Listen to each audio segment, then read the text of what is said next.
Welcome to Dreamland, a program dedicated to an examination of areas in the human experience not easily nor neatly put in a box. Things seen at the edge of vision, awakening a part of the mind as yet not mapped, and yet things every bit as real as the air we breathe but don't see. This is Dreamland. Good evening. It is another Dreamland, and as promised, Gordon Michael Scallion in just a moment. A lot of people have been waiting for his appearance this evening. I'm one of them. Now, I want to preface this entire program with a bit of a warning. If predictions of natural disaster, earth changes, earthquakes, big time in the news recently, bother you, I would recommend that you tune out now. If you have small children in the room, I recommend you spirit them away. Because some of this material is no doubt going to be disturbing in view of the recent earth changes that have occurred. So in just one moment, Gordon Michael Scallion, we're going to take care of a little bit of business here. First, WIBX AM in Utica, New York. Welcome to the network.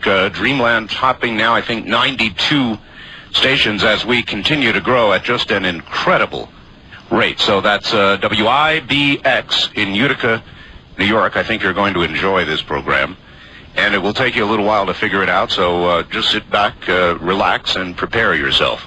Gordon Michael Scallion is the author of The Future Map of the United States, 1998 to 2001. He is an internationally known and respected futurist and a spiritual visionary, now considered by many to be one of the most accurate intuitives of our time. Educated originally in electronics, Mr. Scallion experienced a health crisis, we'll ask him about that, and subsequent spiritual awakening in 1979 that left him with the gift of prophecy. Some of his more notable published prophecies are the April 22nd, 1992 Los Angeles, California quake, the June 28th Landers and Big Bear, California quakes, the January 17th Northridge quake, as well as three of the most significant natural disasters of our times: Hurricane Andrew, the blizzard of '93, and the Mississippi floods of '93. He has appeared on the Fox television programs Sightings and Encounters, and the NBC television special Ancient Prophecies. He will also be featured, or was, in Ancient Prophecies 2. That was a 2-hour prime-time follow-up special. Mr. Scallion's prophecies are updated monthly in his newsletter, The Earth Changes Report, and we will be telling you how to get it. So, in just one moment, and after these commercial messages, Gordon Michael Scallion. Many of changes, almost earth changes, have occurred in Mexico, and I guess most of you know about it. To imagine that a currency devaluation could never occur here in the United States is naive. It could eventually occur. Lots of things could happen. Gordon Michael Scallion to the telephones. Mr. Scallion, welcome. Good evening. Good evening, I guess it is. What should we call you? Gordon is fine. Gordon, you've got, do you prefer the term intuitive? Intuitive is a term that I'm comfortable with, or futurist. Okay, futurist or intuitive, they're both good. Now, there was a brief reference in the little thing I read, the bio at the beginning, to how all this occurred to you. Can you give us a brief history? In the 70s, I was living in Florida, and my real-world job at that time was electronics. And in 1979, while I was with a client, I lost my voice. It would be like someone had turned a switch. You mean it just stopped? Just stopped right in the middle of a presentation that was about a $250,000 presentation. Oh my! And the client thought I was having a stroke. I didn't know what I was having, and so I was then taken to a hospital. I wasn't in pain. It was more of a fear and just being very, very frightened, not knowing what was wrong. And while I was in the hospital, they were going to keep me overnight for observations and do tests in the morning. And so that night, I was watching television and just writing some notes, just trying to pass the time and not think about it. And the room filled up with all forms of light, colors, and rainbows. At which time, of course, I thought that indeed there was really something terribly wrong with me. And I reached for the nurse call button and went to grab it and pulled, and the call button ended up swinging on the end of the bed, and I couldn't reach it. Oh, my. And I had IVs in both of my arms, and the bottle started swinging back and forth. And so I looked up and was trying to figure out how I can disconnect these bottles and go out into the hallway. And then something just came over me, and I calmed down for some strange reason, and a person appeared, or at least the form of a person, and proceeded to tell me to write down some things. And I don't know if at that time if I was totally terrified or whether I remember at that time I was thinking that maybe it was something in the IVs I was reacting to, some kind of a hallucinatory experience. Of course. So I wrote down what she had said, and about 20 minutes later, a nurse came through the calls, and I asked her if there was any kind of equipment being used in the hallway or if there was anything going on.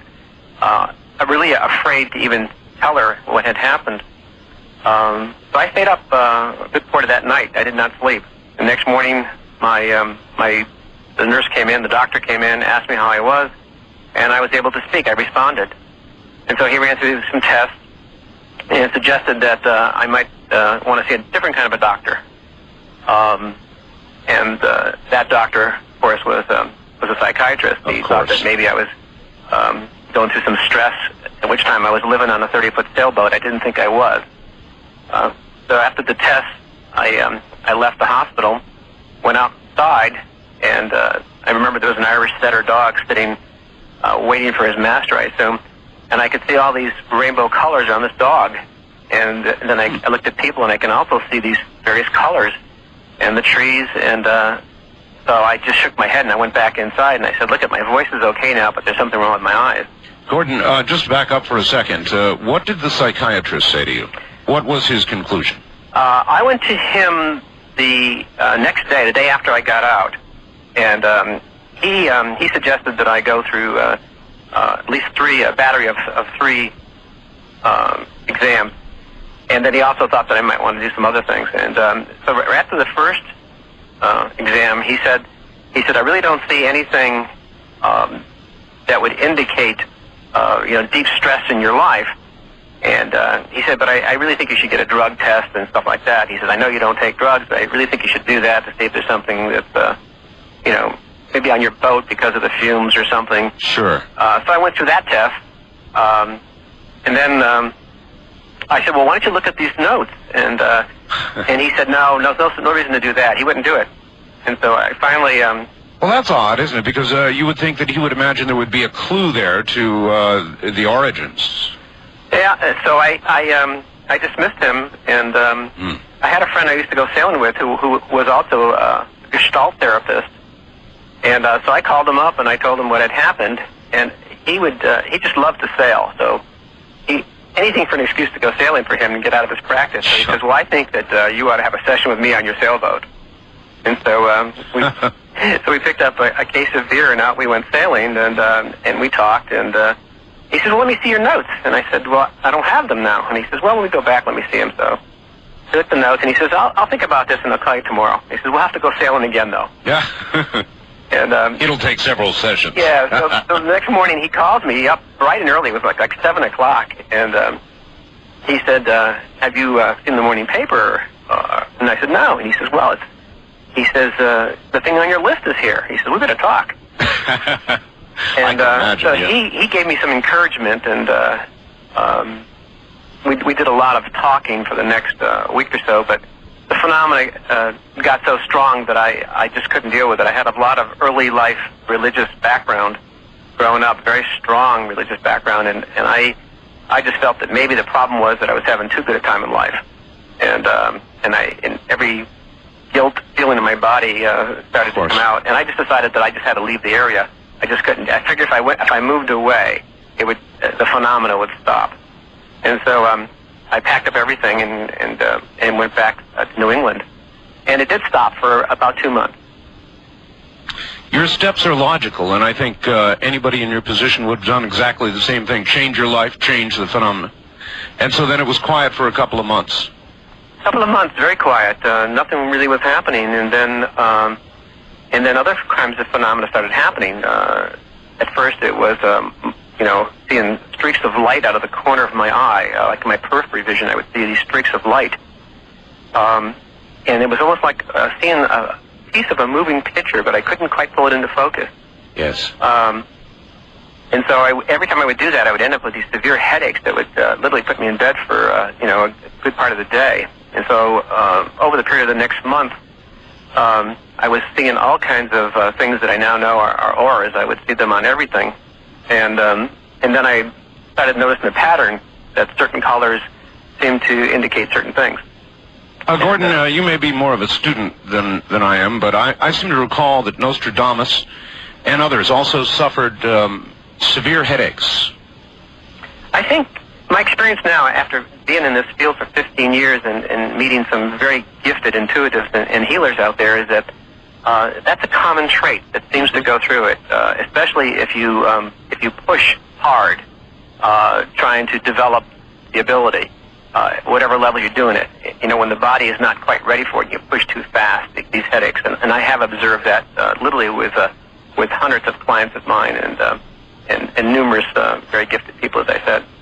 Gordon, is it your view that the gift that you have is exactly that and relatively unique to you, or do you think that you've somehow simply developed what all of us may have?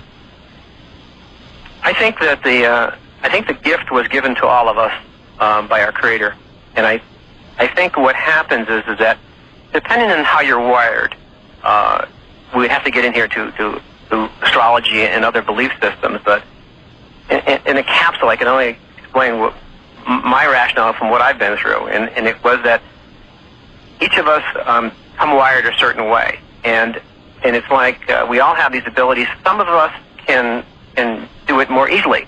I've met people, for example, who are what I would consider extraordinary intuitives. I mean, these people are so gifted, and yet I know them personally, and they'll never use that gift because there's some part of their background that just will not let them use that gift. Mm-hmm. And so I think it has to do with how we're moving through life, and I think once we recognize that this is not a negative thing, that this can be used for good and for service to our brothers and sisters, then I think it flourishes. It kind of blossoms. When did you turn the corner from being frightened of it, which certainly would have been my reaction, to trying to mull over what was happening to you, to the point where you said, aha, I guess I've got a gift and we're going to start using this positively? Where'd you turn that corner?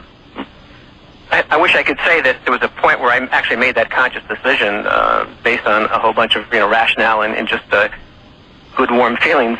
But what happened was that two men appeared at my door one day. I was living in a very secluded place. No one knew where I was, not even my family. And my family did not know until recently, in fact, after all these years of what I do. The only reason they knew it is because I was on national television, and then they found out that way. And so these two men came to the door, and they said they knew who I was. They knew about my experience. They knew about my losing my voice. There were things that I hadn't told anybody. And one person said, "Look, at my friend here is ill and he's dying." And he says, "And we don't know what to do about it, but we were told that you could." And I kept saying, "Well, who told you?" I said, how do you know this?" And I said, "I can't do any of these things." And after about probably a good half an hour of this kind of conversation going back and forth, the man finally said to me, he says, "Look, he says, if you just hold on to his hand," he says, "and just allow things to flow through you," he says, "you'll be able to help him." And finally, I think he literally badgered me into it. I finally made the statement. I said, "Look, I said, I can't help you." I said, "I don't know first thing about any of this." I said, I'm really going through a hard time right now." And he said, "Well, what do you see? Just what do you see? Quick." And I remember I said, "I see mercury poisoning." And then they both looked at each other, and he said, "Well, tell me what else you see." And then I told him, I said, "Well, I see men in white jackets kind of working in some kind of a laboratory, and I see that the equipment looks very old, like it was in the 30s and 40s and 50s. It looks like, you know, an old time period. And then I said I also see it affecting liver, and then all of a sudden I started saying medical names that I absolutely did not know. I remember that one of the words was the parasympathetic system, and I just started babbling on. And finally I caught myself, and I said, wait a second. I said, I'm sorry. I said, I don't know what I'm talking about. I said, you really need to go see a doctor.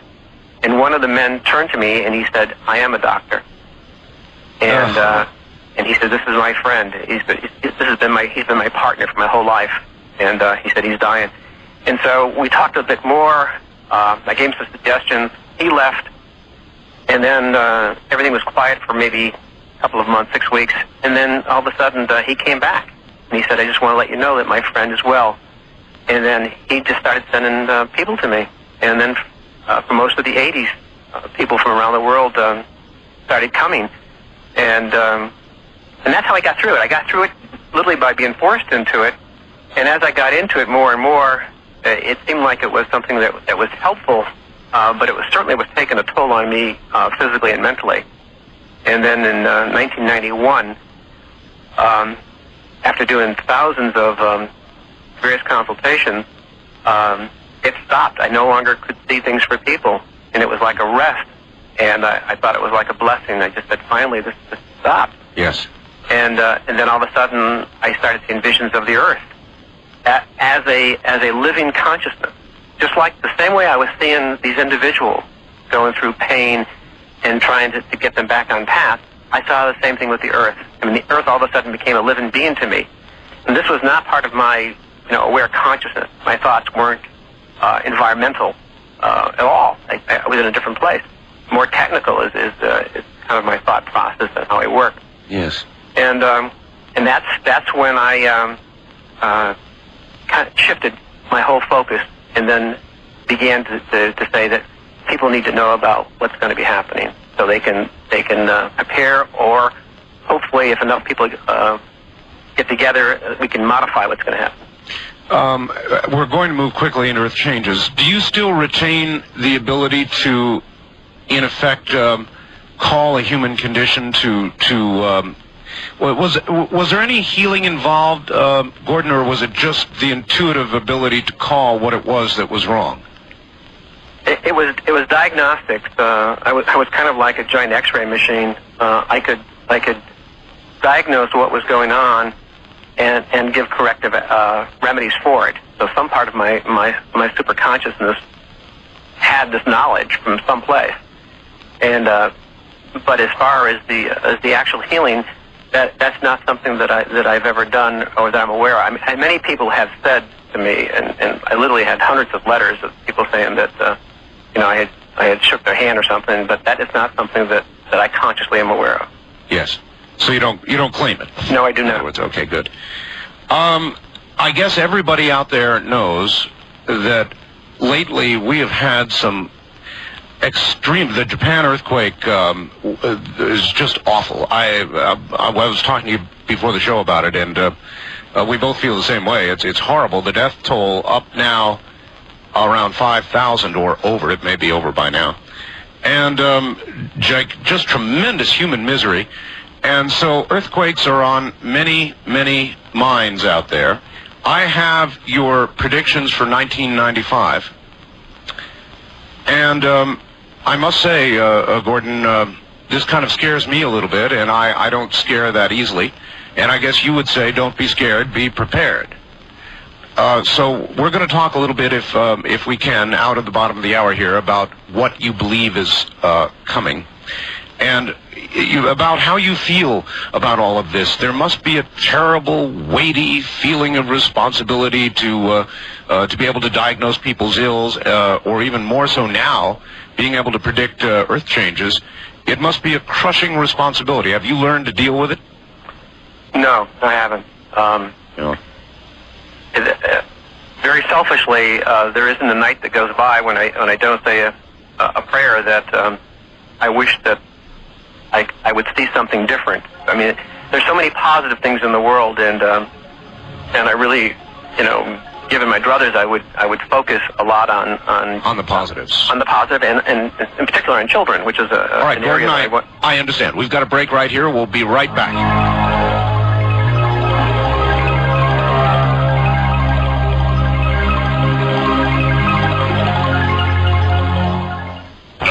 This hour of Art Bell was recorded for rebroadcast at this time. Please do not call.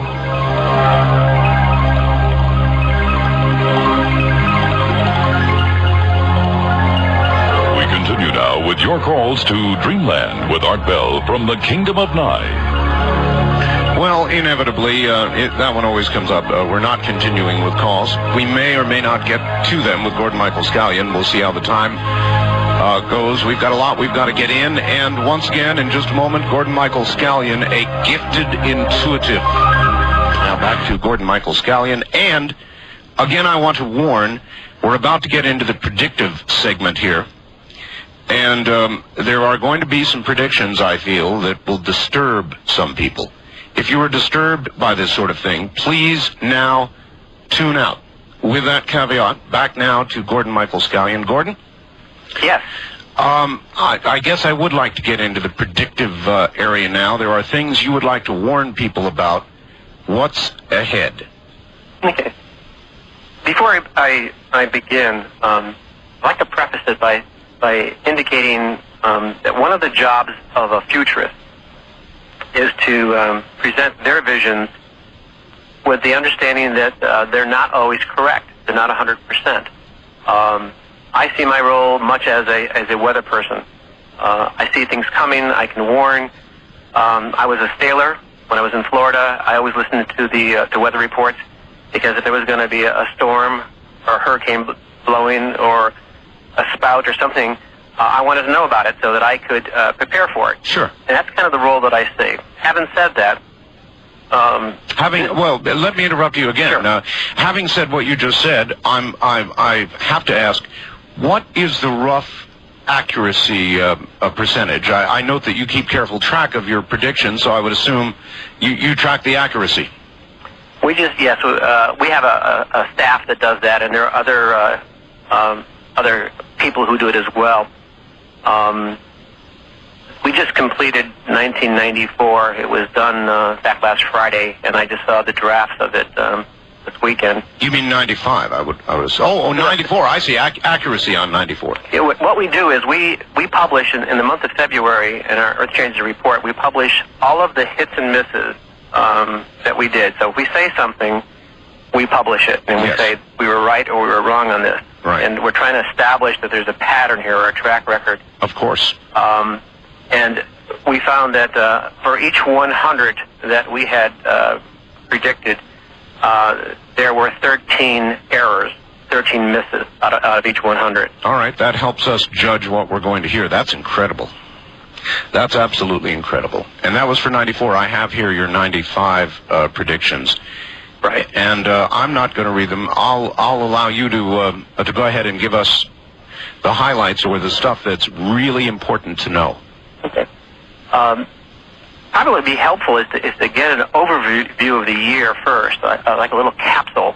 1995 is going to be perhaps the most dynamic year. It's obviously already started that way from a geophysical point of view, but there's a lot more dynamics coming this year.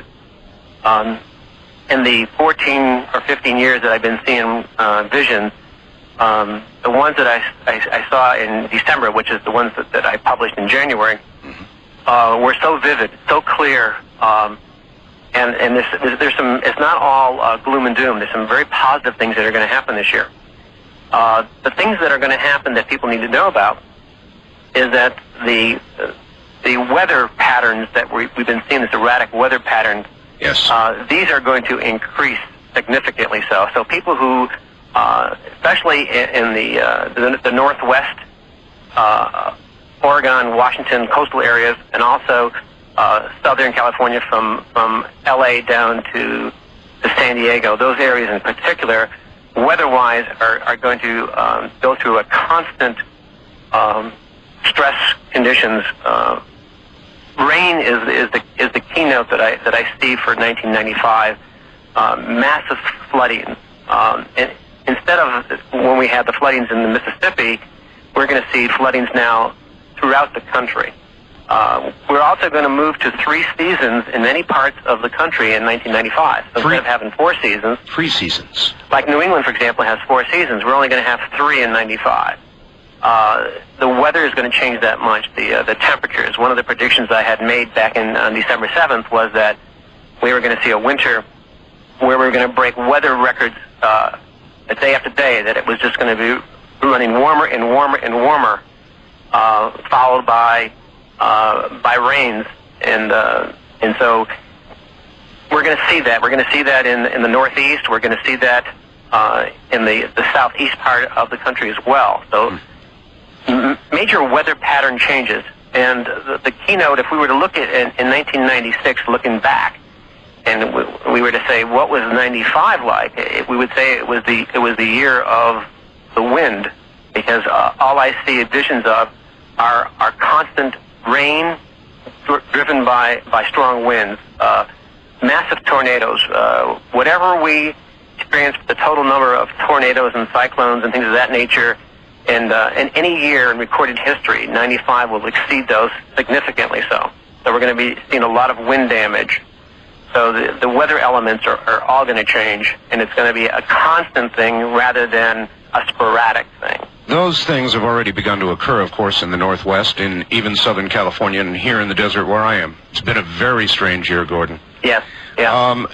When you see these things, when you see wind and rain and flooding and tornadoes, do you see them vividly as one of us would observe a movie, or in what manner do they become apparent to you?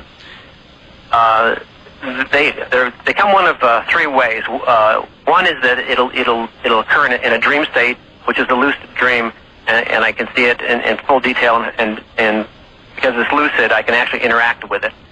The other way is I see it consciously. It'll just snap into my mind wherever I happen to be, and it's kind of like watching 3 television screens. There's usually three visions showing some aspects of the same scene. So, for example, I might be watching a scene that's on a beach, and the second scene might be more colorful, and I might see waves coming in. And then in the third scene, I might see waves and wind and everything, you know. So what I've learned is that these 3 visions are 3 aspects of the same prediction, and the one that's the most colorful out of the 3 is usually the one that I pay attention to. I think what it's showing me is that not everything is a reality that will necessarily happen. It's the potential of a reality happening. Do you interpret then the brightest one as the most probable reality? Yes, and then eventually what happens is that if I see many visions that I don't see again, and I don't publish those. I only publish the visions that I see at least 3 times. If I see the same vision 3 times over a period of weeks or months or even years, then I will publish it. I've learned.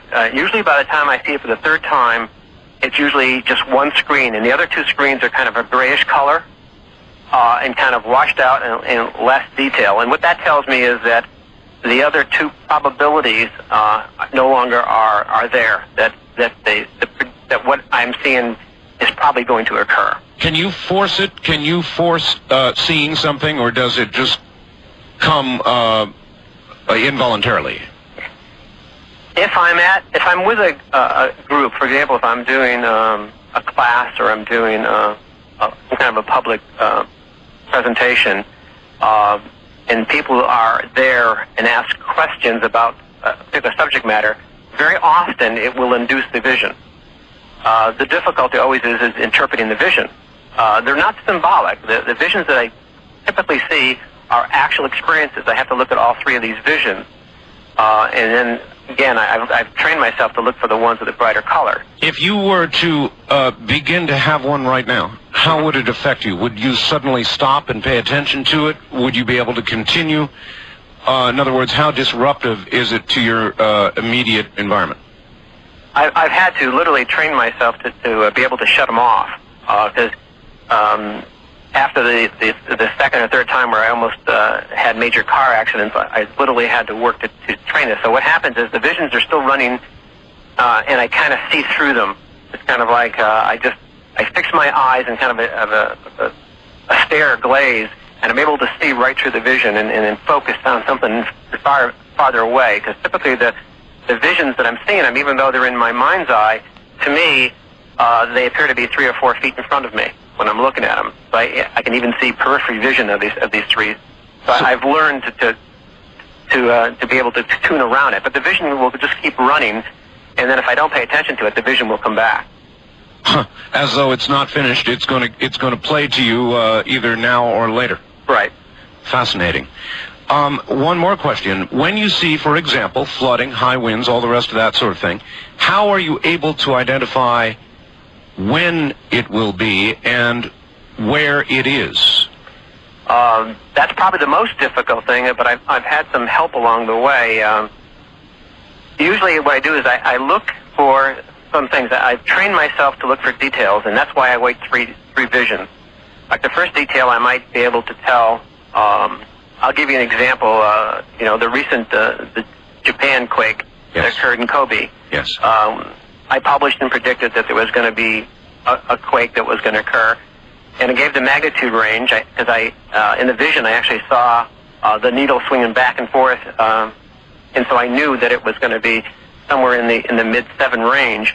And then I saw the islands of Japan, and I saw the big sign. I saw like a map. I saw Honshu, so I knew it was somewhere in the region of Honshu, but I didn't know the timing of it. I just knew that it was there, and I looked to see the terrain. Was there snow on the ground? Was it warm? Was it cold? And that's where the difficulty comes, because with Japan, for example, I've had before December 7th, when I did my predictions for 95, I probably had 10 predictions for different pieces of Japan, different quakes entirely, and 3 of those have already occurred. Since December 7th, I've had over 20 visions of Japan, and so there are multiple ones, and so it becomes very difficult. Occasionally what will happen is that if it's something very, very important, I've noticed, if I think about it, like if I'm searching, wondering, is this going to be in the wintertime? Sure. Sometimes I'll actually hear a voice, an inner voice in my head that will, and in fact, on the April 22nd, 92 LA quake and the June 28th, a voice told me a range of a week. It gave me a week range, and the same thing on Hurricane Andrew. So I had some kind of an inner voice said it's going to occur between this date and this date. That doesn't happen very often. It seems to happen maybe 1 in 100 times. Otherwise, I just have to really pay attention, write every detail I can about the vision, wait for it to occur 3 times, and hope I have enough information. All right, now comes one of those predictions that I warned everybody about. This is a shocker, and with the Richter scale reading of the earthquake in Japan in mind, tell us what you're predicting for the Palm Springs area. I see a quake greater than magnitude 9. This year? I see it this year. That is a 9 earthquake. I'm sure I don't need to tell you, but that's of catastrophic proportion.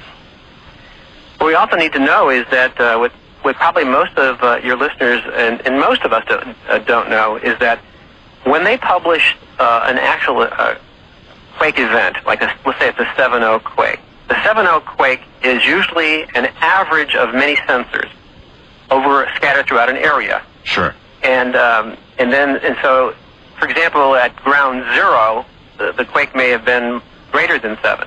Now in Northridge, many of the sensors, and I was able to get a printout of the actual recordings off of the seismographs, it hit 9.1. So it went all the way from a low of 6.2 to a high of 9.1, and then we came out with an average. So I believe we've already seen, at key points a 9, but a sustained 9 is what I'm talking about now. I'm talking about something where the seismographs, if we were to measure a 50 to 100 mile radius, we would see that kind of an impact. I really believe we're not talking about the San Andreas fault now flipping. I don't see it as that at all. what I actually see happening is the tectonic plate itself bulging. And I think we'll have a few warning signs that people can watch for before that happens. For example? I've been predicting for 2 years that we're going to have a birth of a new volcano in California, Mammoth Lakes. There's indications now that something is going on there. There's enough geologists working in that area right now trying to figure out what's causing all the trees to die and things that are going on. If that should become a reality, that's a signal, and we would, if all of a sudden we start seeing on the news that this volcano is beginning to break the ground, start to come out with some venting and some steaming, then probably within weeks we would see the quake. Another warning sign, I've been given kind of a sequence scenario. The scenario was that the quake would hit in Japan first. This would be within a period of about 2 weeks. We would see 4 quakes in the world in specific places with magnitudes that would be greater than 7.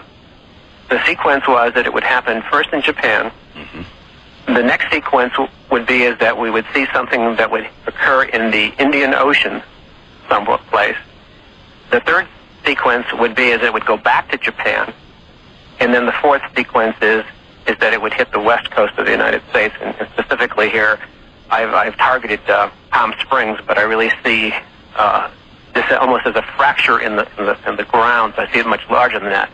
So if this sequence starts, now this sequence may have begun, but my sense is that at least I'm hopeful that this quake will come later in the year rather than earlier, because I haven't had any visions since the Japan quake, other than more quakes in Japan. So those are 2 scenarios to watch for. That would be early warning signs. Yeah, if the sequence starts of the 4th, these things will all occur within a matter of 2 to 3 weeks. It sure feels as though the sequence is underway now. You say you're hopeful it'll be later in the year. It would seem to me to be kind of a stretch to say this is not the sequence, because it's going to have to roughly repeat itself if it's later, isn't it? Yes. Right now there's nothing significant going on in the Indian Ocean, so that would be the next thing to watch for. I have felt that there was going to be a quake this year in Japan greater than 8. So that's I'm quite certain that will occur in the region of Honshu this year. That hasn't occurred yet. All right. There's triggers that there's like 3 triggers, and the triggers that I see are early February. If we miss that, we go to maybe the early summertime, like June, and if we miss that, then we look into December. So those are like three potential windows for this sequence to happen. Gordon, what's the range of damage? Can you tell us about that at all? The extent range? I'm not sure that I even understand what I see. I can only describe what the vision that's indelibly marked in my brain, because this particular quake, the prophecy in 1989 that was given to me was that there would be 3 quakes in California before even larger things happened. The first one, they said it would be about a 6, and it would occur in the LA area, and I defined where it was, the magnitude and the epicenter. Then it said it would follow by a quake that would be larger in the 7 range, and that would occur a few months later. And then the third one would be larger, which would be in the 8 range, 8.3 range. Now that has not occurred yet. The first 2 quakes have occurred. Mm-hmm. So the one that I've been watching, or this Palm Springs area quake, rips all the way to Bakersfield. So it goes from Palm Springs to Bakersfield. If you get your map out and draw a line between those 2, you'll have a pretty good idea of the terror that I'm seeing. What I saw was that it was clearly Los Angeles, and I've been there a couple of times, and so I'm familiar with the city. And the thing that disturbed me was that when I saw the vision, all I could see was this glitter everywhere. And I thought it was water at first. I thought water had come in. Glitter. And then when the vision repeated itself, I realized that what we were looking at was 10 to 15 feet of glass in the street. So the buildings themselves, the windows had all popped out and had fallen down to the pavement and literally had filled up and covered cars. What had happened is that whole area had almost become isolated, like Santa Barbara was kind of like an island. So part of California had become flooded. So when this thing had cracked, coastal water had rushed in and filled it. So the actual terrain itself had shifted and dropped to a good portion of California, or at least that good portion of that portion of California had lost its land and had become reclaimed by the sea. Holy mackerel. Gordon, we've reached the top of the hour, and maybe it is well that we have. What a moment. Stay right where you are. We'll be right back to you. We're going to do some news and a couple of things. We'll be right back to you. You're listening to Gordon Michael Scallion. I'm Art Bell. The program is called Dreamland. We'll be back.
This hour of Art Bell was recorded for rebroadcast at this time. Please do not call.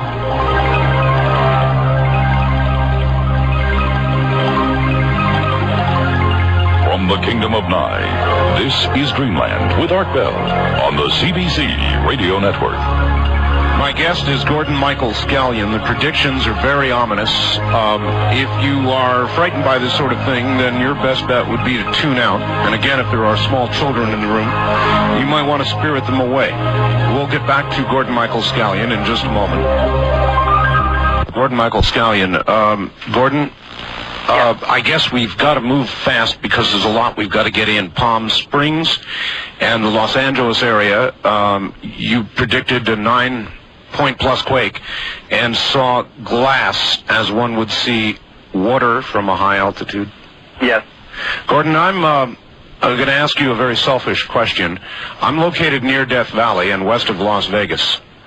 Should I not be comfortable about that? Your state will experience earthquakes this year, and in the short term, the area that you're in, based on my future map, would indicate that in the short term here is the next couple of years, there wouldn't be a concern that I would see. Right. From 98 to 2001, my visions show your area to be at high risk.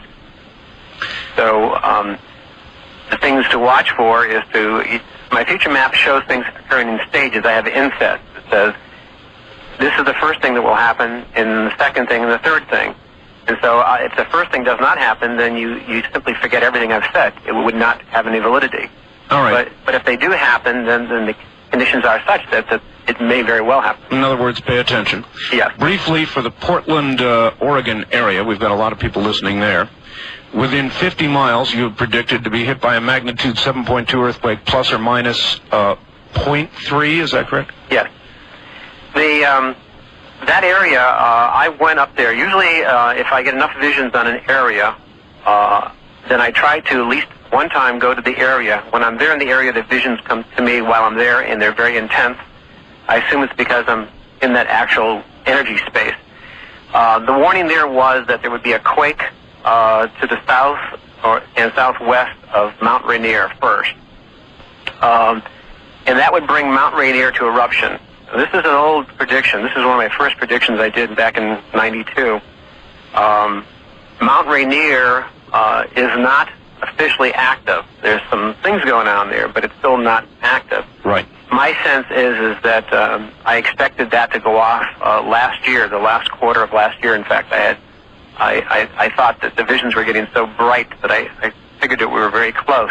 The visions haven't changed, so I still see that. There was a small quake there, in that region of around in the 4 range, but the 7 has not occurred. So I carried that forward to 95. I still see that as something to watch out for. When that happens, it's going to blow out to the southwest part of the volcano, and it will put Seattle under ash. Moving east, you have predicted, brace yourselves everybody, on the New Madrid Fault, in the 95-96 span to be hit by a magnitude 9.0 earthquake, plus or minus 0.5, yes? Yes, and that one I may have to update soon, because since I published that particular prediction, it's been several months, and I have seen visions very recently that are getting intense. I think it will be a larger quake than that. Now, that area in 1812, I believe it was, in that range anyway, they had a tremendous quake there. So it's an area that's waiting to go. I believe it will occur after, however, the LA quakes begin. So I see that later, and that's why I thought 96. You additionally see political changes. You see eventually 13 states seceding from the Union, beginning with Texas. Is that correct? I see 13 colonies, not 13 states seceding, but I see, when I look to the future, 98 to 2001, I see that there's been a complete change in our geophysical structure of the United States, which would require new maps, and I also see a new economic structure and a new political structure. And what I see is colonies where several states band together.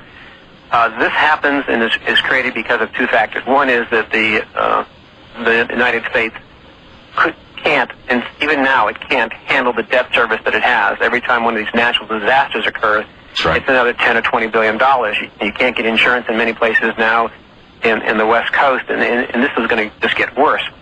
So I see it as part of that, and also part of the fact that earthquakes have just caused such a condition that states have to band together, and they become colonies. We still have a presidential figure, but the colonies are independent, and we move more to a different. There's new commodities exchange that's not in New York City anymore, and colonies actually barter between each other through this exchange.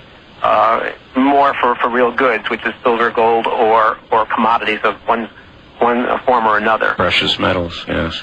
Right. Circling back for a second to the New Madrid Fault, can you tell us what specific areas will realize the greatest damage? It'll, if you were to take a pin and put it on Missouri, just put it in the center of Missouri, and then if you were to take every state around Missouri, each one of those states will be hard hit as a result of it. So it isn't an isolated area. This is entirely...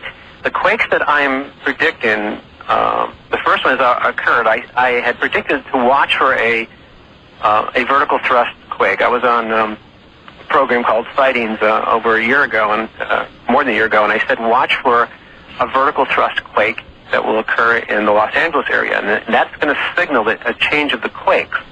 A vertical thrust is when the land is thrust up very sharply, very quickly, rather than a rolling action where a quake kind of rolls like a wave. What I see happening is that the magma of the Earth core itself, is shifting its position.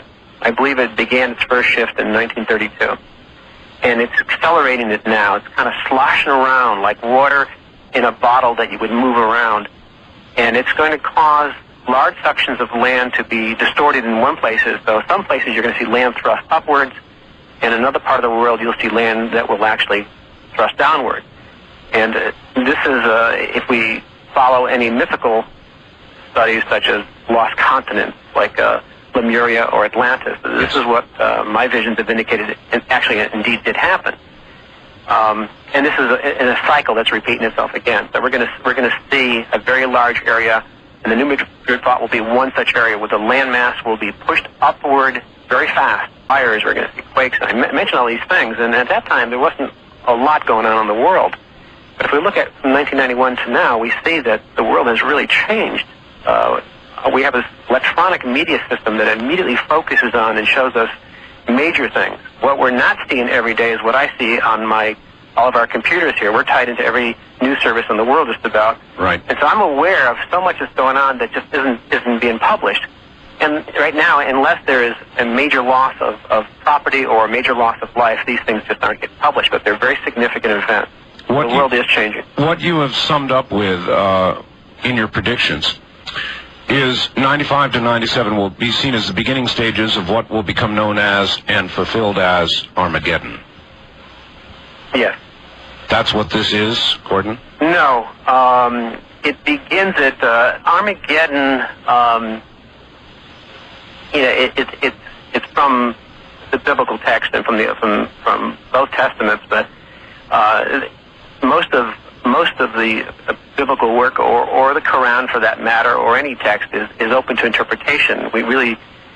Scholars really aren't sure that it was written in such a way as to force you to really think about what's being said. And I can only share what my understanding is it based on my visions, because many times I see visions of the past. I don't see it just of the future. I see it of the past, and sometimes these visions can last for an hour. It's like me attending a lecture. And so I've learned an awful lot about ancient cultures. I just got back from Egypt, where I learned all about the Great Pyramid, the Sphinx, what's going on, and why that's probably the most important thing in 1995 that's about to happen. What is going to happen there? There is going to be major discoveries made momentarily here. I am involved in it in a small way, but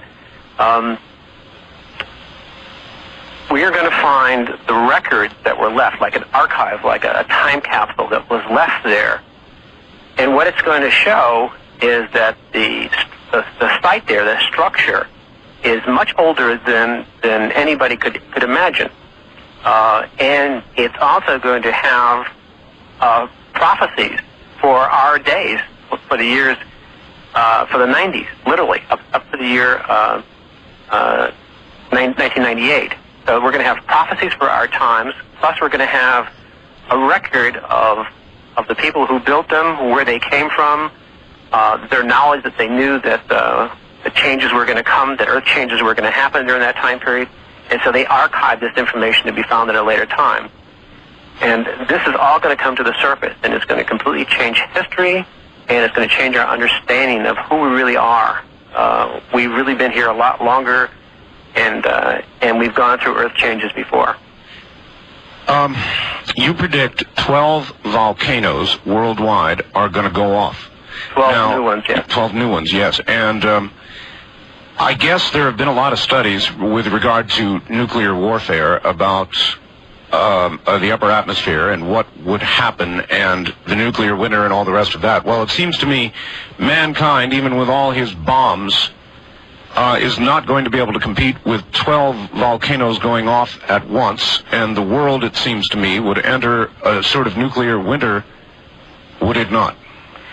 Yes. What we're going to see is a Pinatubo itself was responsible for changing weather more than a half a degree. And so we saw a major change in the amount of usable light just from one volcano. The ones that I see occur around the world, some of them are smoldering now that from the full eruption, others will be quiet. The kind of fallout that I see is going to cause, there'll be one particular case, there'll be 3 days of total darkness, pretty much globally. And then some amazing, it'll be called a miracle. No one will really know what happened. But all of a sudden, the third day, the blackness will go away, and the sun will come out again. So we go through that, but I don't see it as a nuclear winter. But we do change our weather patterns. Some countries, we end up having a dust bowl repeat itself here in the United States as a result of it. And so this happens in 96, 97 time frame. Is when the results of all this will happen. But we'll start to see the volcanoes here. The one that I've been predicting for 2 years to watch for, to signal this beginning of this, was a volcano in Mexico called Popocatépetl. and that began to be active, seriously active, and they actually evacuated about 75,000 people there in the past month. So that's getting ready to go off, and that will signal the start of this. What advice would you have for people, and there are massive numbers of people affected by your immediate predictions, really all of us, but in the most affected areas, Gordon, what advice would you give them? They're listening. Some of the things that I'm saying are, people will hear this one of two ways. They'll either hear it and immediately go into a denial, and other people will hear it and panic, and then another group will hear it and want to know what we can do. Should I pull up my stakes and move? Should I do this and that? I guess I'm asking, representing that group and asking. Okay. I think that the most important thing that people can do is pretty much what your show is about. It's learning to trust that inner part of us that has answers for all these things, that is able to sort out truth from fiction and right from wrong and just guidance and direction. And I'm convinced that the only thing that I can really tell people and to encourage them to do is to begin to really trust your intuition and begin to listen within. I can tell you things like get an emergency preparedness kit, which I think everybody should do anyways. Our family, all of our family here, we have one in each of our cars. So we have enough for 3 days if we got ourselves isolated. We have a lot of things put away, emergency rations, generators. You can do all of that stuff, and I've done it, and then I forgot about it. I did what I could do. But I know that the possibilities are that when something happens, I might not be in my car, or I might not be in my house where I can have access to this. I might be on the road someplace. And so I know that in the end, it's going to have to be some form of inner spiritual guidance that's going to allow me to get through these times. What about the way man will treat man during this time? Gordon, in other words, with even minor disturbance, Los Angeles generally breaks into riots and people are doing each other harm and violence. With the kind of changes you're talking about, what will the social implications be? In many cities, we're going to see martial law. We'll see the National Guard first, and then next, we'll see the military. And this will occur. We're also going to see the best of people. We're going to see people do extraordinary things, and people open the doors. We're going to see the best and the worst of us during these conditions. Cities themselves are going to be the most difficult place to be. Rural areas are going to fare better. So there's lower numbers. If you take a place like Los Angeles, for example, everything is connected by bridges. All water comes in from a long distance through aqueducts. Yes. We look at Manhattan themselves, and Manhattan is going to be devastated before the end of this decade. Everything comes over a bridge or an aqueduct. You lose water, and all we have to do is just look at what's going on in Kobe. I mean, here was an earthquake preparedness country, and they had drills, and they really worked at this. And yet, all of that, I'm convinced that many of the people who were saved from an intuitive flash, to maybe be away that day or to pay attention to your dreams that are constantly giving us guidance. So much of it came to naught. The earthquake buildings that wouldn't fall down, the highways and railway trestles that wouldn't fall down. Gordon, they all fell down. Yes, they did. And the same thing is going to happen in the Bay Area of California, and it's going to happen in New York, and it's going to happen in L.A., and it's going to happen in San Diego. These things will happen. We're talking about a whole new type of Earth movement that we haven't seen before. Gordon, short on time, you have a newsletter. All of these predictions and much more, this sort of thing is in the newsletter. Why don't you tell them how to get it? The easiest way is that you can call our 800 number between 9 o'clock and 5 o'clock Eastern Time, and that's 1-800-MATRIX-3, 1-800-628-7493, 1-800-MATRIX-3. Or they can write for a free information package for our institute, and they can write to Matrix, P.O. Box 336, Chesterfield, New Hampshire, 03443. And either one will get some information out the way. That is where you are, is in New Hampshire? Yes. This is one of my visions back in 82 rather, guided me to come up to this area. Is New Hampshire, through all of this that's coming, Gordon, a good place to be? Parts of it are. The 50 miles from where I am would not be towards the coast. Anything near a coastal area or any kind of a tributary, a river, major rivers, like the St. Lawrence Seaway or the Mississippi, which will break all the way and go down to the Gulf. So you want to be away from water. And personally, I love water. So, given my choice, I would still be down in Florida. But the place where I am is, my visions have indicated, is a solid long-term area. Well, you mentioned Florida. Just before we go, you predict 100-mile-an-hour winds hitting the south, hitting Florida, I guess, the Florida Keys, Georgia, the southeast. Yeah, that has occurred since I published that back in early December. But there's more. I see a lot more wind coming, and it's not just in the hurricane season, but I see it occurring in the spring and continuing. Like I said, 95 is going to be the year of the strong winds, and you're going to see that everywhere, not just in Florida, but it's going to be across the country. Gordon, it's an incredible immediate future you have drawn for us. Very sobering. I want to thank you for being here. You've agreed to come on perhaps later in the year. We desperately want to have you on again. Sorry this is all the time we have, but boy, what a pleasure. My pleasure. Thank you, Gordon. Okay, good evening. Take care. Well, there's a lot for you all to think about. Gordon Michael Scallion. And I guess I have no comments on the predictions made. They're really not needed, are they? Good evening, I'm Art Bell, and this is Dreamland. We'll be back.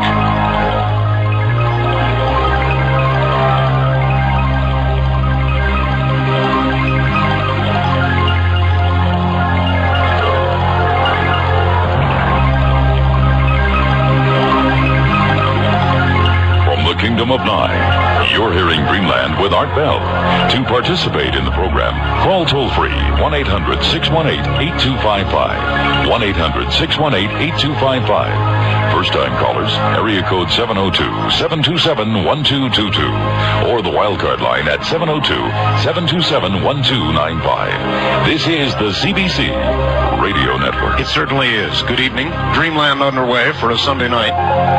Gordon Michael Scallion was our first guest. That hour and a half speaks for itself. We're going to, in sort of a reverse order here, go now to Colorado, where Linda Howe, you never know where Linda's going to be, and this week it happens to be Colorado. So we're going to go get a quick report from her, and then we're going to proceed west to the Santa Barbara area, and yet another futurist who's been on the program before, who I know that you're going to enjoy, Michael Lindemann. So from something, by the way, called the 2020 Group. Right now, though, to Colorado and Linda Howe. Linda, good evening. Hi, Art. Hi. This week I have been in Denver, Colorado for the Colorado County Sheriff's Association's annual meeting. The association asked Dr. John Altshuler, a pathologist and hematologist, to present data from our 1994 animal mutilation research grant that we've been doing for the last almost 12 months. Dr. Altshuler and I are now preparing a written summary of our 1994 work, which clearly has shown in several unusual animal deaths, including 2 buffalo in Colorado, that disease and predators were not the culprits. In approximately 1/4 to 1/3 of the cases this year and in previous years, we have been able to see that the excisions reveal cooked hemoglobin, meaning the tissue was cut with high heat, as I've reported before on Dreamland. We also showed the sheriff several tissue samples from the mutilator's excisions, meaning tissue was cut from where the excision had been made in the first place, and we let the sheriff handle them to see how hard that tissue is, almost like plastic, compared to normal cowhide, which is soft and pliable. Yes. The sheriffs themselves said that it was one of the best demonstrations that they had seen, because when you can feel tissue that it feels like plastic versus normal raw hide, you know that something unusual has happened. And when Dr. Altshuler looks at these hard tissues under a microscope, the cellular changes are consistent with the presence of high heat. Another finding from our research was to confirm that biochemical and biophysical changes in pasture grass under or near mutilated animals has shown the impact of some kind of an energy field. I have interviewed Dr. W.C. Levengood, the Michigan biophysicist, in the past, who has examined the plants and has concluded, even from current cases this year, that an intense energy field is involved at the mutilation sites, which suggests an advanced technology. The research that we've been doing will also become part of the dialogue and the library source material in our new Institute for the Study of Contact with Non-Human Intelligence on America Online. ISCNI has been created and organized by my colleague, Michael Lindemann, who you are going to introduce in a moment. Yes. And I would just say that I think that we share a goal, which I know that our Dreamland listeners do, is that if in a year from now we have a crossroads for reporting, for people to interact in an electronic way in computers about unusual phenomena, and they know that when they plug in to ISCNI, they are plugging into some of the most reliable and up-to-date information, the hard news, instead of speculation, then we will, I think, be achieving one of our goals, and that would be a crossroads that people can come to, report, and get reliable information. Excellent. All right, Linda. With regard to animal mutilations, having established that, it's not predators, where do you go next? Where does the research head from here? Mm-hmm. One of the big problems is how do we make the link between the evidence of technology interacting with plants and animals and what is the technology and who is applying the technology? Well, that has been all of our frustrations, and we do have eyewitnesses, and one of the goals that I'm going to have in the next year is to try to have more documentation of eyewitnesses who in the past have said, I'll tell you off the record, but I won't go on film or in some public record. One of the benefits of something like Dreamland, of ISCNI, of increasing very straight reporting about unusual phenomena is that more and more people are beginning to feel comfortable to say, well, look, if this will help someone else to report, then I will go on the record. And if, even though this may not be hard proof, if I can get 4, let's say, of the 7 people who have talked to me about their either broad daylight or total conscious night encounters with beams of light in which they have seen animals go up, or the discs that they've seen in pastures and they've been reluctant to talk about, I think at least it's building a stronger circumstantial link. And who knows, in this next year or so, maybe someone somewhere in the world with the prevalence of camcorders is going to be able to capture something that becomes harder. I have heard recently a report that trying to get the videotape, that someone in the Northeast has on videotape what looked like a helicopter, and that it changed on the tape into a disc. Those are not hard proof, but they are going further because we now have more people with things like camcorders out there that may catch something. And then we have this hard physical medical data that is saying we're not dealing with predator and disease in many of these cases, most likely not satanic cults. We've got a worldwide phenomenon. It appears to be tied with an energy field that is related to a technology. Now we have to find out where the technology is. Linda, give us your address and phone number, and I want everybody to know we're very short on time, but Linda, has a number of books out. In fact, tell them about your books, Linda. Well, the newest one, Glimpses of Other Realities, Facts and Eyewitnesses, is focusing on some of the harder data in crop circles, the investigations there, the animal mutilation abduction syndrome or animal mutilations and the human abduction syndrome, and what abductees have had to say about why there is this strange animal mutilation phenomena apparently linked from their point of view with something off-planet, and the pattern of different types of entities, non-human entities, that people have reported around the world for the last 40 years. That book is out and available along with a brand new documentary that I did this year called Strange Harvest 1993, and that looked at cases in the United States and other parts of the world just in the year 1993.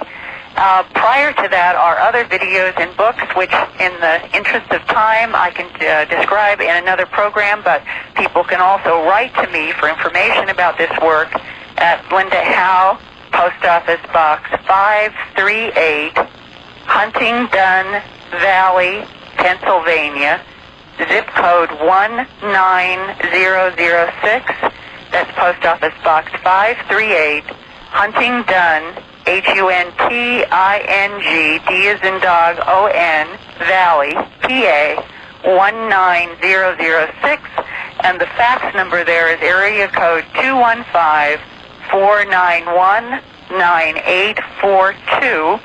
And in your upcoming guest, Michael Lindemann, I just want to say I am very excited and enthusiastic about ISCNI. I will be contributing as a faculty member news stories, and hope that our listeners will join us in cyberspace with what may be in the future some very, very interesting dialogue classes and the crossroads where more and more people can come with some confidence that they can have dialogue about facts and with some credibility. Yes, well, it's a very important resource. All right, next week, is it back to Philadelphia?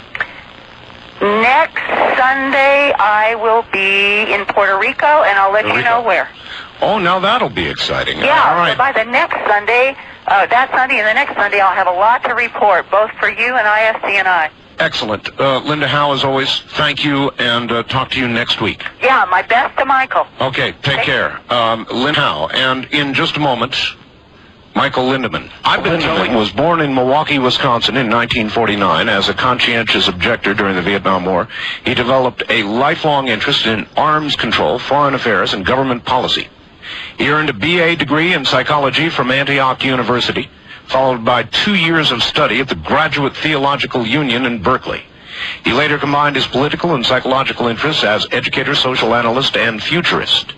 In 1989, he founded the 2020 Group, a private research organization studying forces that shape the future. Since 1990, Michael Lindemann has earned national recognition for contributions to the study of the UFO phenomena. He first examined the subject from the angle of its possible connection to covert weapons development and social policy, finding substantial evidence in support of UFO claims. He launched the Visitors Investigation Project in 1989 to conduct and publish UFO research, and much more. Just a bit of an... To be here, Art. Thank you. Thank you. And I guess we should begin by telling everybody exactly what this new adventure into cyberspace that you have launched is all about.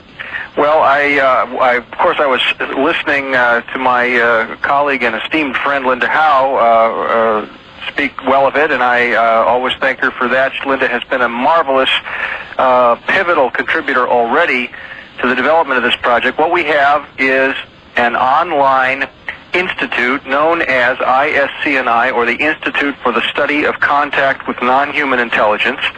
We have an online address at America Online, which many of your listeners will know is the fastest growing general network provider, computer provider in America. No doubt about it. It's a fabulous place. We're very pleased with our association with America Online, and in particular the area of America Online that we are specifically sponsored by, which is the Electronic University Network, which places us squarely in an academic framework, which is where we want to be, to position this as credible, reasonable, not jumping to conclusions, but bringing to bear upon the subject of human contact with other intelligence all of the skills of intellectual inquiry, scientific research, as well as personal experience and speculation and philosophy. All of that has a place, all of it together in this environment, which has, for anyone involved with America Online, you can visit it for free, have a look around, join in the message boards, look at our public library, have a look at our bookstore, all of that for the cost of the general America Online membership, which all 500,000 people already there. Yeah, I think they give people 10 free hours, don't they? Well, to start up, indeed, Yeah. you can join America Online for free for a month with 10 free hours to have a look around. Then if you want to go further with ISCNI, as Linda mentioned, she is one of a number of well-known researchers offering courses, classes, special private study groups for people who become our members, and all of that information. I don't want to take the hour talking about this. I greatly appreciate your willingness to let me say this on the air. But if anyone would like more information, there are two easy ways to reach us. If you are already online on the internet or on America Online, you can contact us at ISCNI. This is our internet address, ISCNI@AOL.com. If you are on America Online already, simply punch in ISCNI, that is our email address. If you're on the internet, ISCNI@AOL.com, and I would recommend when you send us email, say you heard about it on the Art Bell Show. We'd like to know that. Good. In addition, if you would like to call us on our toll-free number, you can dial 1-800-41-ISCNI. That's 1-800-41-ISCNI. All right. You will get an answering system. If it is busy, it's because it's clogged up. Please try again. It runs 24 hours a day, but if it's clogged up, you'll have to call again. We would be happy to send information. We can send free software for anyone who wants to try it out on America Online, and we can send any kind of information. Oh, that's excellent. And I'm sure that people, some of your listeners will want to try this. All right, Michael, good. Tell us now about 2020. What is 2020 besides a great name and the name of a TV show and the name of an organization? What is 2020? The 2020 Group Art was and remains my private research and publishing company. I founded it in 1989 with not a thought in my head about UFOs. What I wanted to do in 1989 was examine forces shaping the human future. I still want to do that today. That's exactly what I'm about as a futurist, as a social thinker. What I found out, to my great surprise, and I still to this day, 5.5 years later, I pinch myself every couple of days. I say, "Are you nuts? What's going on here?" I found out that the UFO phenomenon and the whole constellation of phenomena associated with human claims of contact with other intelligent life is going to be one of the fundamental forces shaping the human future. I would go so far as to say it will rank among either at the top or very near the top of the most important forces shaping the 21st century of human existence. That was not something I expected to find. It was not something I wanted to find. It is still something that makes me uncomfortable. I can imagine, sure. I believe it's a fact. I can absolutely imagine that it would be a road that you would go down from the center that you began with very hesitantly. Absolutely. In fact, there are days, and I've had this conversation with Linda Howe, and I've had it with other people who have essentially devoted their life to this. None of these people started out to do that art. Linda Howe is a gifted filmmaker, winner of several Emmys. Other people, Bud Hopkins, a world-class artist with art hanging in various great museums. Stanton Friedman, a propulsion expert, a nuclear physicist. These are people who didn't need or want UFOs in their life art. That's right.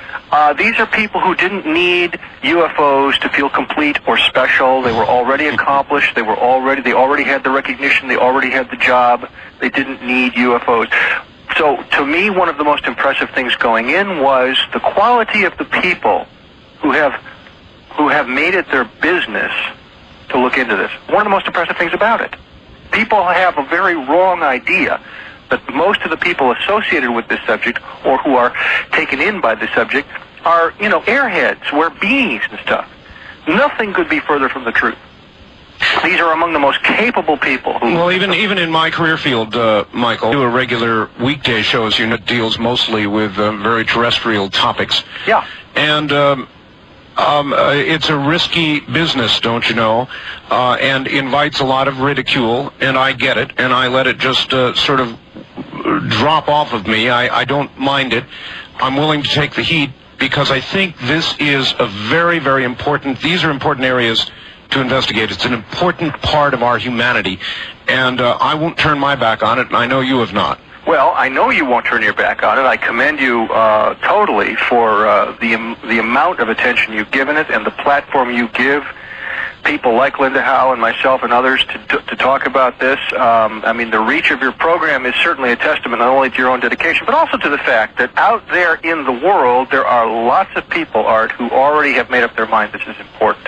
That's the good part. That's the good sign.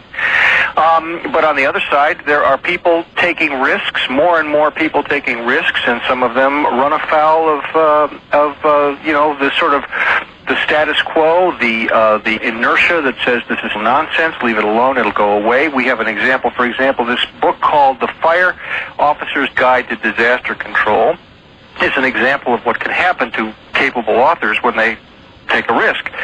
The Fire Officer's Guide to Disaster Control in its first edition was one of the most often used training manuals for fire departments around America.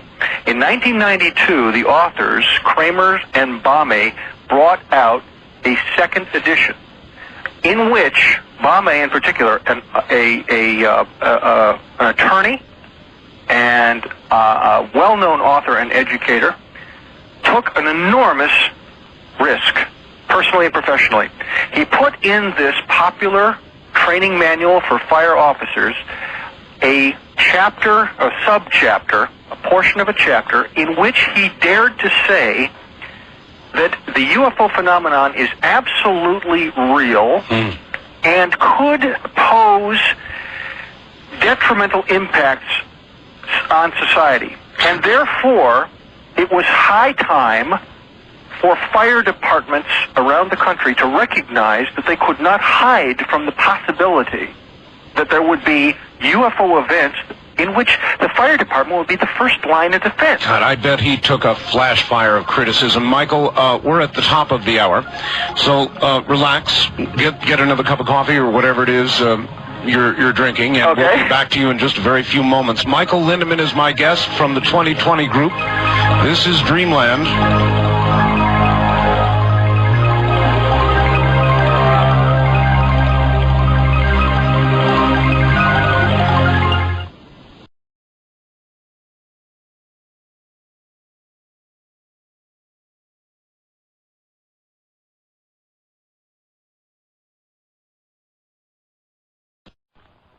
This hour of Art Bell was recorded for rebroadcast at this time. Please do not call.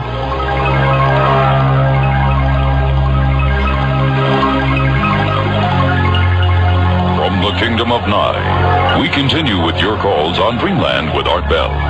Call Art now toll free at 1-800-618-8255. 1-800-618-TALK. First-time callers, area code 702-727-1222. 702-727-1222. Or the wildcard line at area code 702-727-1295. 727-1295 in the 702 area code. Now again, here's Art Bell. Now again, here I am. Good evening. Dreamland underway. Michael Lindemann is my guest, and we'll get back to him in just a moment. A couple of Lindemann. Michael. Yes, Sir Art. Sir Art. Sir Art. Sir Art. Michael, we had Gordon Michael Scallion on. Yeah. And some of the predictions were shocking and dire. Yes. As a futurist who deals with, I guess, present trends in predicting future trends as opposed to having visions. Yes. I'm sure that you've looked at, talked to, and kept track of a lot of futurists and a lot of people who do make predictions. Yes. What comments do you have? Well, I would have to comment like this. Number one, there is a strong likelihood of major earthquakes along the west coast of the United States. That's simply a fact. very straightforward scientific organization known as the Southern California Earthquake Study Council, or whatever it's called, Earthquake Center, just the other day predicted an 86% chance of a quake measuring 7+ within the next 25 years. Now, of course, that's extremely tame compared to what Gordon Michael Scallion is saying. Yes. But we know that we live in an earthquake zone that is overdue for major quakes. One of the things they pointed out is that over the last century there has been only one quake in Southern California measuring 7+, and that happened a year and a half ago, the Landers quake, which was mysteriously non-destructive. Yes. Because of being in a weird place and an unusual kind of quake. But there should have been, according to statistics, 7 quakes of 7+ magnitude during that same period of time, which means we're way the heck overdue, and we can expect it. At the same time, we see devastation in many other parts of the world, the so-called Ring of Fire, which is so named because of a tremendous amount of volcanic and seismic activity that circles the Pacific Plate, which is the plate which is literally crashing into the coast of California and causing the mountains and the seismic activity that we have in this part of the world. All of that activity is definitely on the rise, and as far as that goes, straight science says Scallion's right about big quakes. On the other hand, the redrawing of the map of the United States has no precedent in known history. Mm-hmm. If we look at what we think has actually happened in the way of continental drift, we see, for example, that the shape of the continent of Africa, the shape of the continent of South America, the shape of the subcontinent of India have not substantially changed in hundreds of millions of years, despite the fact that they have migrated thousands of miles across the face of the planet. In other words, it is more likely that whole land masses will move intact than it is that large pieces of that land mass will suddenly disappear into the ocean.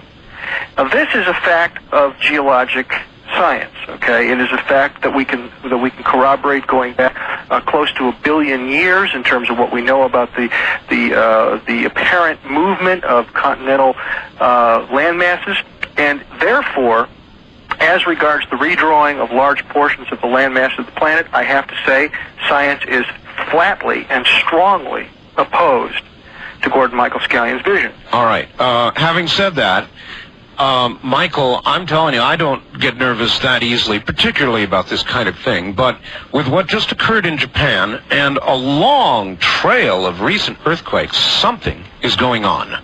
Well, there is a great deal of seismic activity on the planet. And I started by saying that is true and that is predictable. Therefore, we can say there is likely to be additional seismic activity. I myself am not particularly happy about living in Southern California. I have no plans to be here much longer. That's a fact. As one who studies human behavior, yes. Just for a second, playing with the idea that Mr. Scallion's predictions are accurate. Mm-hmm. Should such a major earth change occur, what would you predict, Michael, with regard to a social behavior? Well, there will be several things that have to be taken into account. What we've seen in Kobe, Japan is a good example. In fact, we saw it here last year with the quake that happened literally 1 year ago, the Northridge quake, which is said to be a 6.7. The Kobe quake, therefore, about 5 or 6 times more powerful. Yes. But I, being 100 miles from the epicenter of the Northridge quake, was thrown out of bed at 4 in the morning. I was quite stunned. I had no idea. I really thought the thing had happened down the street. I was quite shocked to learn that it happened 100 miles away.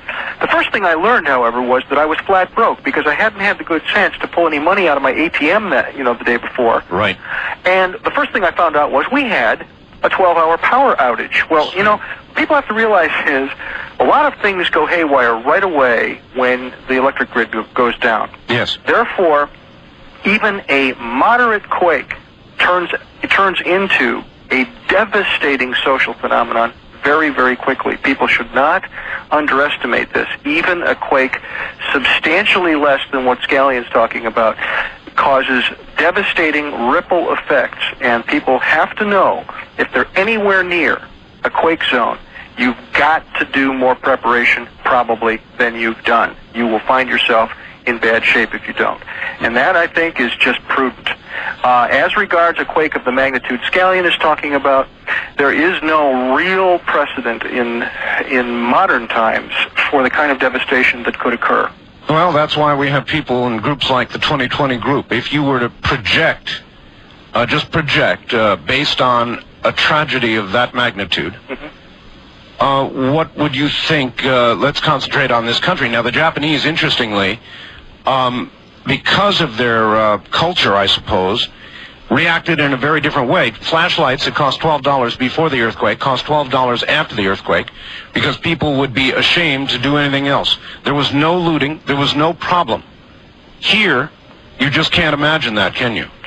You know, I think I can imagine it, Art, and I think there will be there will be some of both kinds of behavior. There will be people who find themselves in a situation where it's easy pickings, and there will be lots of other people who look around, as they did in the Northridge quake, as they did in the aftermath of the Hurricane Andrew thing.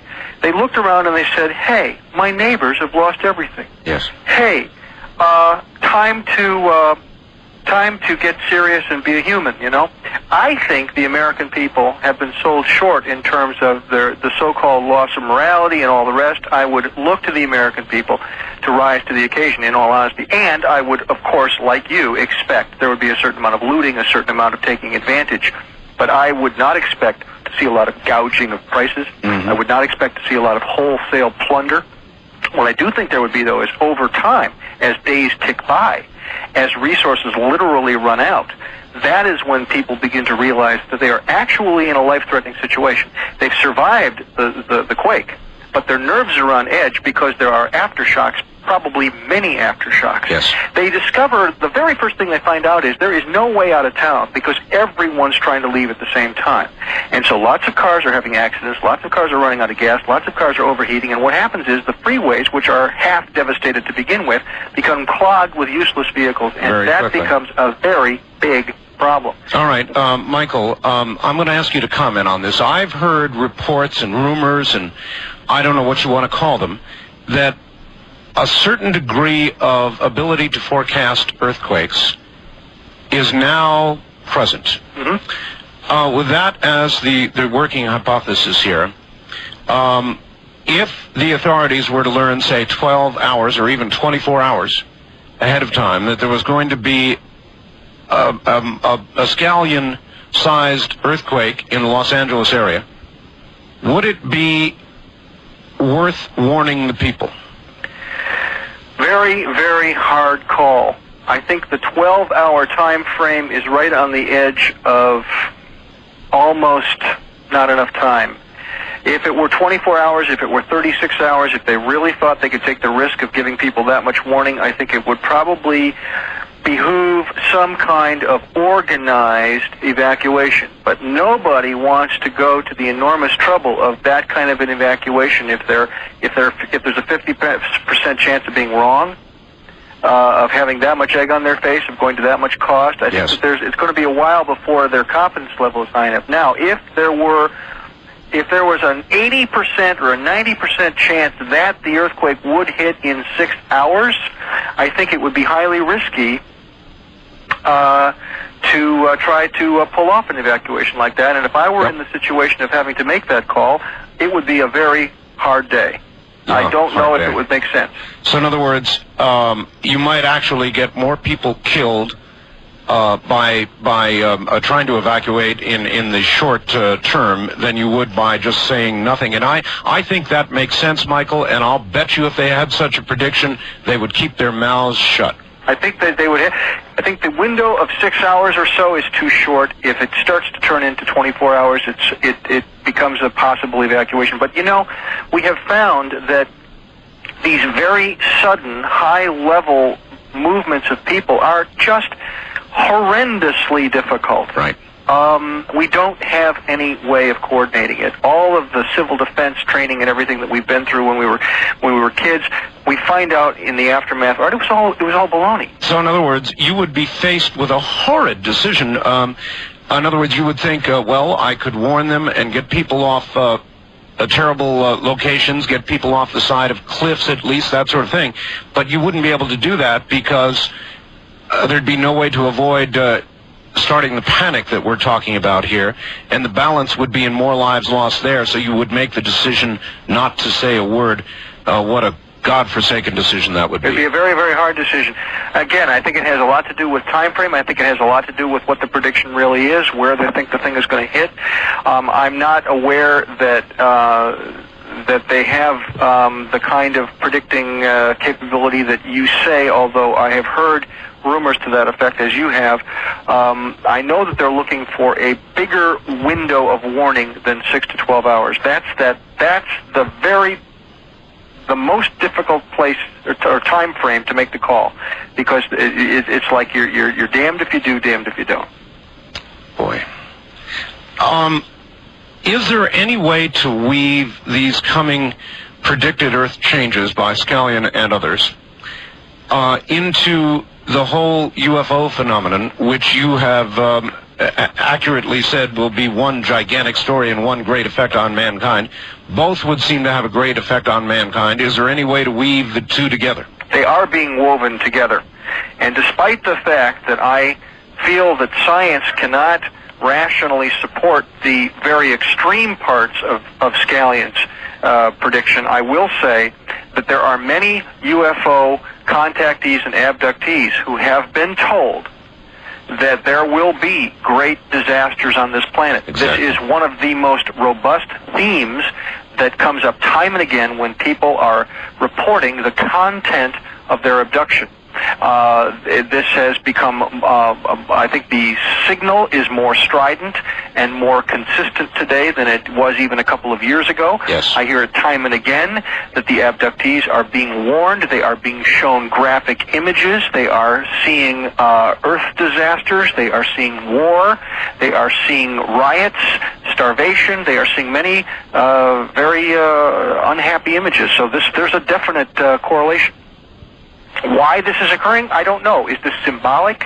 Because we don't understand what abduction truly is. I am not ready to say that abduction is literally what it appears to be, though I can say with absolute certainty that something profound is happening to people, no doubt. Why are they being visited by these visions? Yes, I've talked to a number of abductees who tell terribly similar stories to Mr. Scallion's.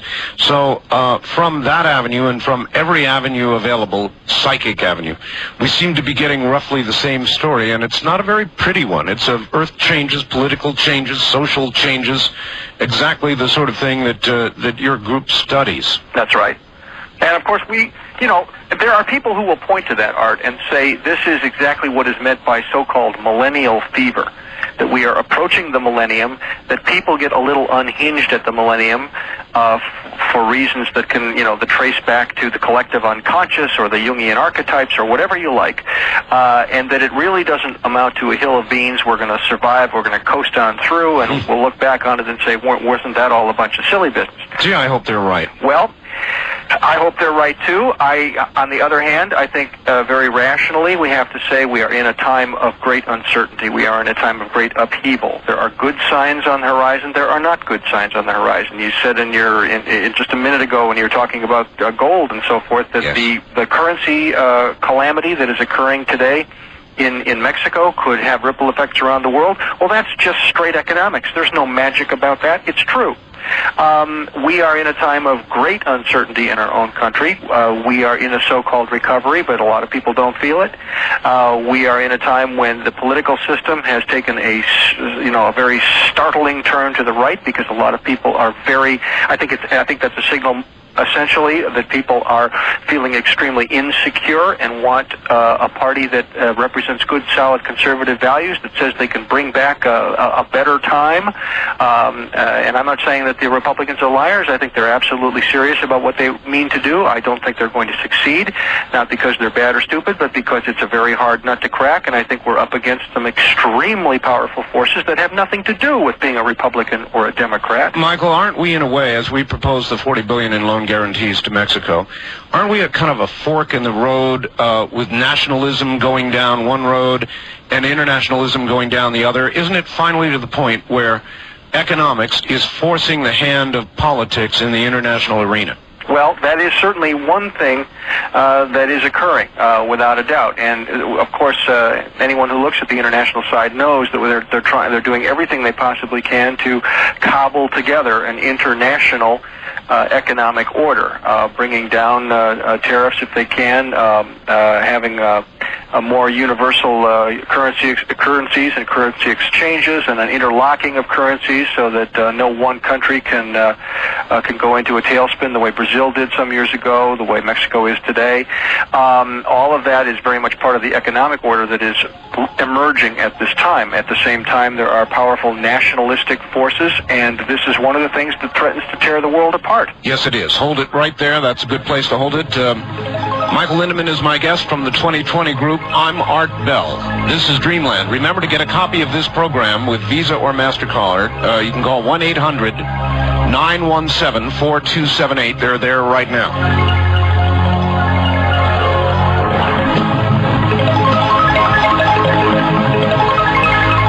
On a Sunday evening, the premier program of its kind in America. I'm Art Bell. My guest is Michael Lindemann, and we will take some calls this hour. Sorry it's so late to be getting to the phones, everybody, but it's been a busy night.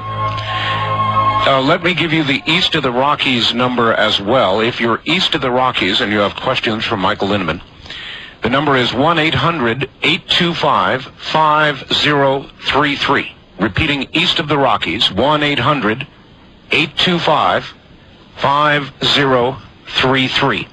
On the line as we can with Michael. Michael, are you there? Yes, sir. Okay, there's a lot of people out there, Michael, with questions about predictions, with questions about what you think is coming, and who knows what they want to know, but let's get to the phones. Are you up for it? You bet.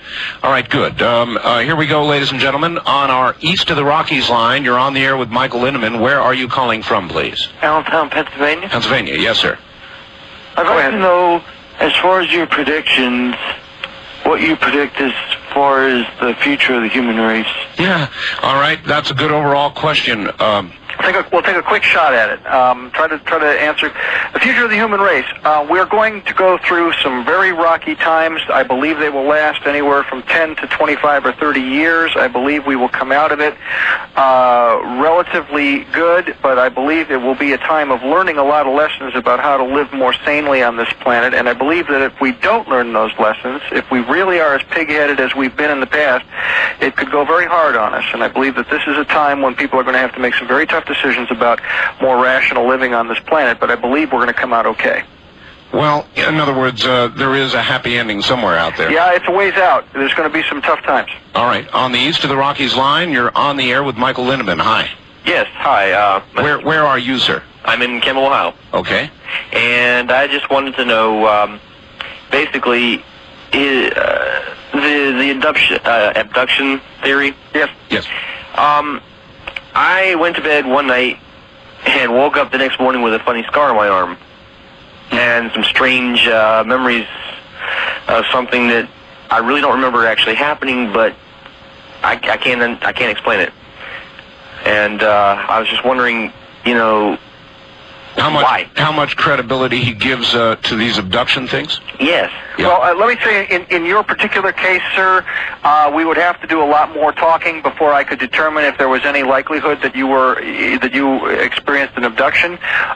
Sometimes people do come up with scars overnight which have nothing to do with abduction. But let's just say that in a general way, I have become convinced over a period of a number of years, starting very skeptical and quite ignorant of the subject, I have become convinced that there is a phenomenon, a legitimate phenomenon, which we call abduction, which seems to involve highly anomalous events in people's lives. They do not invite these events. They are perfectly rational, sane people with nothing to gain by creating this hideous distortion and distraction in their life. It appears that it is associated with a form of intelligence that is not known to us, and we term that alien, but I think alien has connotations which may be inaccurate, but I would like to say there is a genuine phenomenon. It is affecting many, many thousands of people. That is my personal opinion. Just curious, sir, does that comfort you or frighten you? Neither. It more or less confuses me. Basically because during that brief, like overnight, it seems like I lost 12 hours. All right. Thank you very much. Lost time. A lot of people reporting lost time too, Michael. That is correct. Yes.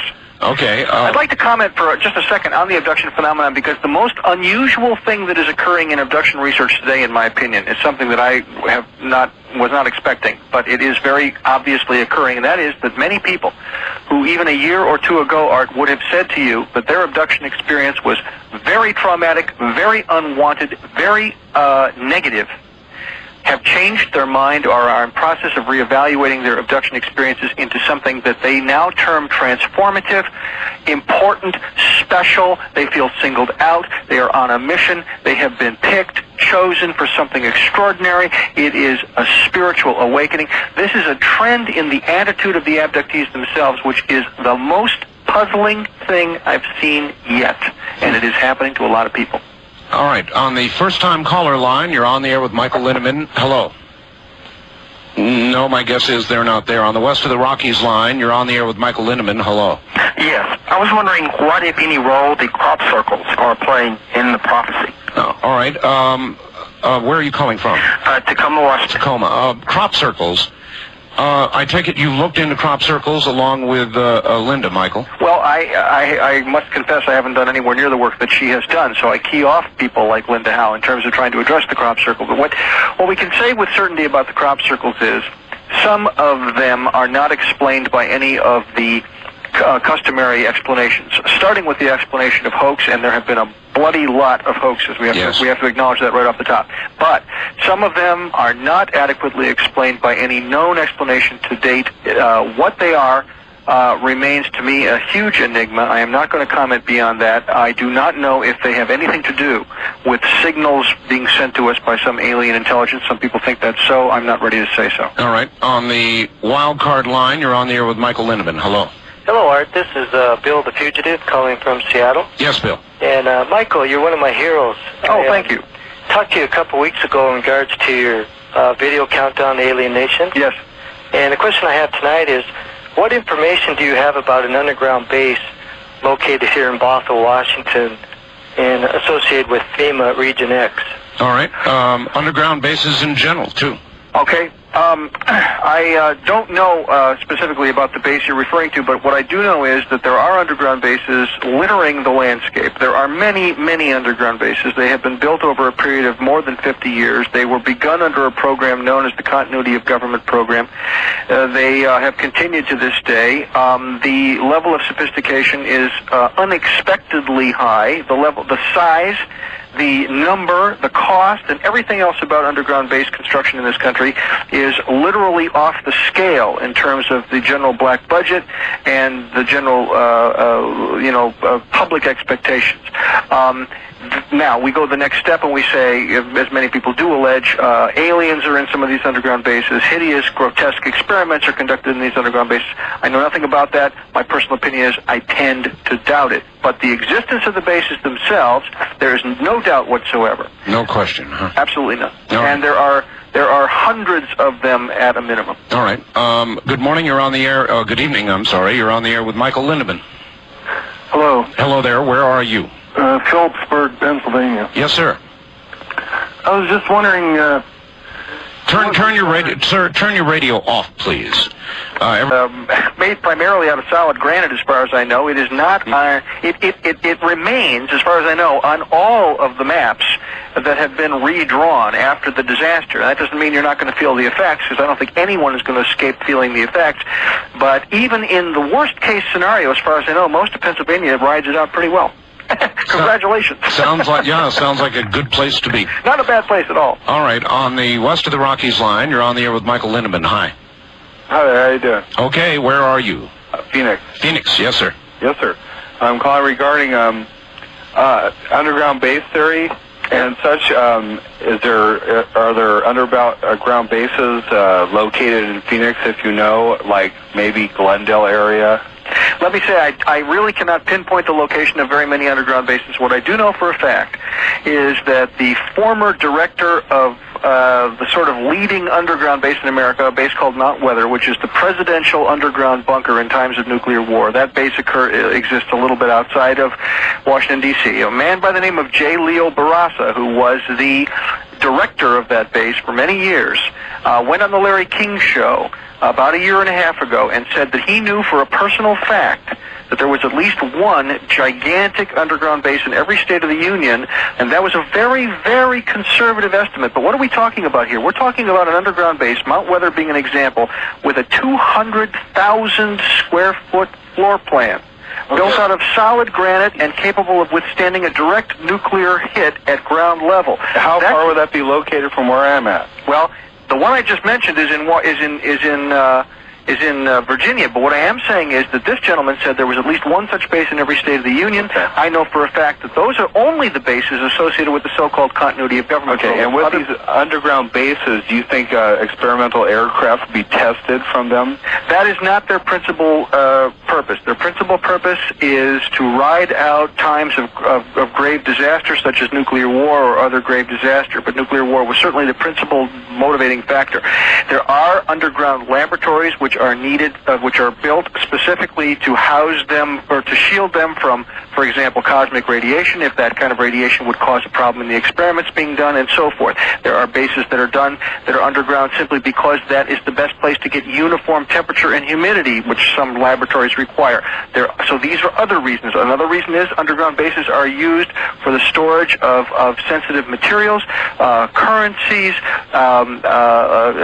sensitive chemicals, and so forth, as well as underground nuclear waste. There are many reasons to build these bases. Michael, a sociological question here. I had a guest last week talking about underground bases, and what he basically said was he's opposed to them. He's opposed to the secrecy surrounding them. He's opposed to the entire concept of them, and as far as he's concerned, it makes a nuclear conflict all the more likely. What would be your view of that?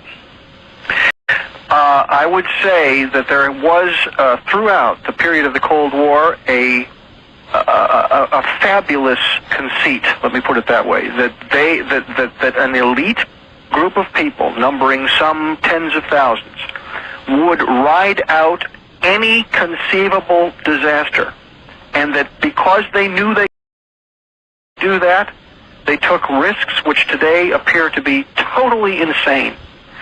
I do believe we have at least gotten almost out of that mentality, but there are certainly people who still believe it, and there are certainly people still preparing for it, Art. We are not out of the woods. All right, and we're not out of time, but we're close. East of the Rockies, you're on the air with Michael Lindemann. Hi.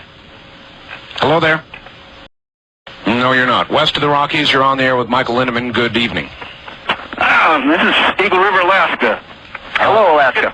Yeah, I'm looking at my National Geographic Atlas here, and I see that the Pacific Mid-Atlantic Trench runs right smack into California at the Baja Peninsula and goes right into the continental United States. Why wouldn't that permit some kind of a very large earthquake? Oh, you I'll bet. listen for your answer.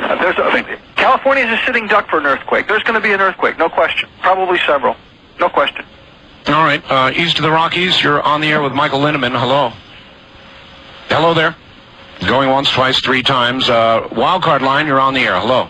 Hi, this is Bob in Phoenix. Hello, Bob. Seems we ought to keep our eye on our public officials, and if they all of a sudden take off for a coffee break and never come back, they're probably headed for the underground tunnels. Well, that's an interesting point. As a matter of fact, there has been a so-called brain drain to some of these underground bases. There's talk, for example, that a lot of these people are being relocated to the center of Australia, to a wonderful place known as Alice Springs. There is a huge underground facility there, jointly run by several of our agencies and some international agencies. That may be the spookiest underground base on the planet, but there is some talk of that. So your idea is a little bit science fiction-y, but not totally. Any chance that the earthquakes are man-made?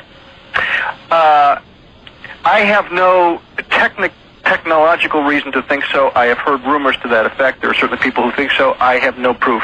What do you think about the rain Michael, and its relationship to Earth movements? The rain that we're having? Yes, tremendous rain. Well, what we have to notice is that weather in general is becoming more extreme. This has been discussed for some years now. We are seeing, for example, great windstorms of higher magnitude than we've been seeing in the past. We are seeing record rains in various parts of the world. We are also seeing record droughts in various parts of the world. All of this looking like a more extreme weather conditions than we've seen before. Okay, okay, Michael, and this is important to me. The extreme is real. I sit here as a talk host reporting on this kind of thing all the time. I say, hey, look, the weather is stranger now. The earthquakes are more now, but I'm never sure, Michael, and I know that you do this kind of work. So in other words, when we say it is getting more extreme, we're right. Yes, you are right, and we have to be very careful because, having said we see a tendency toward more extreme, for example, we see a tendency toward higher mean global temperatures. Yes. Only a few tenths of a degree, but it is there.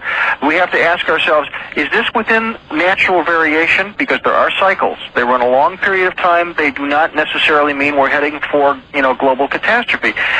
These cycles have a way of turning around. The planet is highly absorptive of these changes. So we don't know yet whether this really points to disaster, but we have to say if, for example, human behavior is contributing, as it may be, to the so-called global warming effect, and there are people who say that's not really happening. I happen to think it is, Art, but it's up for grabs. We don't have proof. Okay, so we have to just say, well, okay, how does the data fall today? In my book, the data says we are contributing to the changing climate toward more extreme, and we should behave ourselves in a way that would ameliorate that. That's what I would say. All right. Michael, time is so short. For one, we're going to book you for an entire show shortly. Okay, I'd love it. Two, I want to give you an opportunity to plug whatever it is you want to plug right now.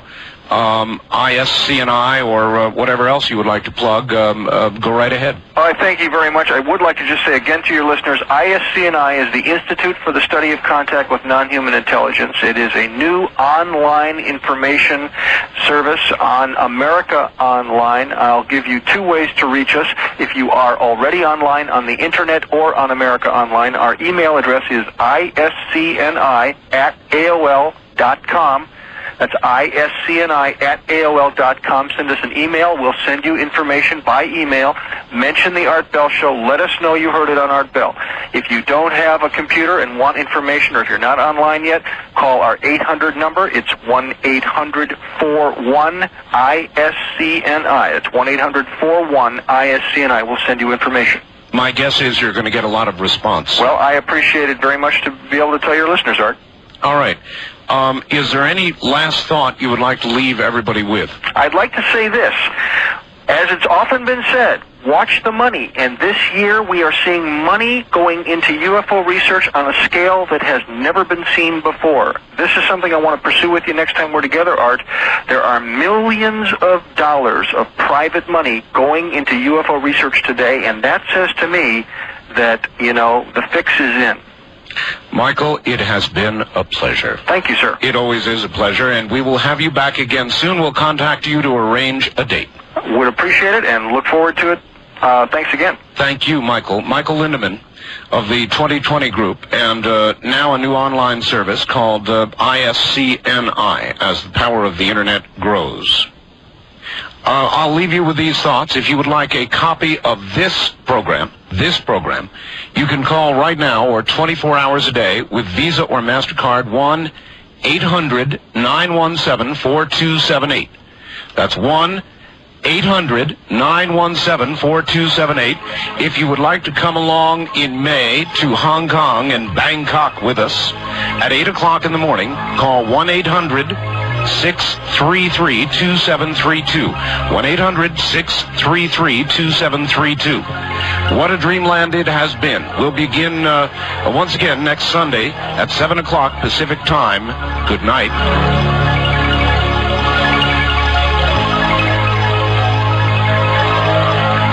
This has been Dreamland. A program dedicated to an examination of areas in the human experience not easily nor neatly put in a box. Things seen at the edge of vision, awakening a part of the mind as yet not mapped. Yet things every bit as real as the air we breathe but don't see. Please join us again next week at this time for Dreamland.